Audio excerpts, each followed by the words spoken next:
বুঝতে পারছেন না এখানে কেন ডেকেছি আমি?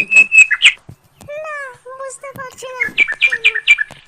আজকের পর থেকে তোকে আর ভালোবাসবো না। কিন্তু কেন আমাকে ভালোবাসবে না? তুই কি আমাকে বোকাচোদা পেয়েছিস? আমার কি কোনো জ্ঞান বুদ্ধি নাই? কেন গো তুমি এমন কথা বলছো? বাল আমার, সবই বুঝিস আবার না বোঝার ভান করিস। কি না বোঝার ভান করি আমি?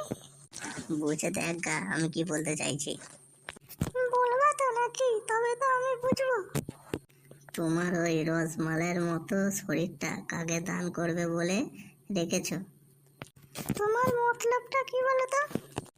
তোকে মন প্রাণ দিয়ে ভালোবাসি আমি। তুই যদি না বুঝিস তাহলে কে বুঝবে? বলছি যে আমি আজকে বেঁচে আছি, কালকে আমি নাও বেঁচে থাকতে পারি, তার কি কোনো গ্যারান্টি আছে?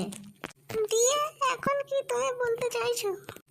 এখন আমার বুকের ভেতরটা চিরবির চিরবির করে জ্বলছে তোকে কাছে পাওয়ার লেগে। ও তাই?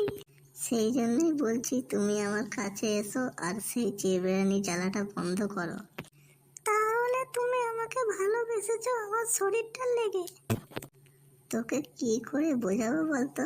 তোকে কাছে পাওয়ার লেগে প্রতিদিন আমি বাথরুমে গিয়ে হ্যান্ডেল মারি আর তার তোর কথা ভেবে। আর সেই তুই আমাকে ভালোবাসার মানুষ, অথচ তুই বিশ্বাস করছিস না আমাকে। এর চেয়ে আর কি বড় কি হতে পারে বলতে পারিস? জান আমার।